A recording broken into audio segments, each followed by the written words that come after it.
जे गत थर घासीराम माझी जे कांग्रेस रा कैंडिडेट होती ये 50,000 भोट पाइबा आउ 2 नंबर को जीवा या पछर राजनीतिटा कौन थिला आउ ये उपनिर्वाचन ने से राजनीतिक समीकरण अच्छी ना नहीं। गत थर जो 3 जन एमाने शपथ नेले पर्दा पछपटे आउ घासीराम माझी को समस्त सहायता देले, आर्थिक सहायता देले, भोटर सहायता देले, राजनैतिक समर्थन देले।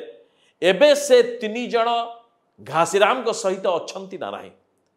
से 3 जन होचंती जदुमणि पाणिग्राही जे कि मूलतः भारतीय जनता पार्टी नेता, किंतु ये बगावत करथिले गत थर, किंतु एबे भी केन्दुपत्र तोलाड़ी से संगठन नेता अच्छा जदुमणि पाणिग्राही आउ तांकर से अंचल निजर हाथ किछि भोट अच्छे 12-15 हजार भोट निज हाथ आज दिन रखुवा नेता होचंती जदुमणि पाणिग्राही।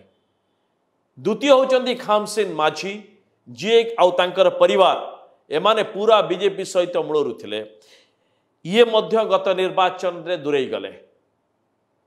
प्रसन्न पाढ़ी एमाने समस्ते दूरेई गले।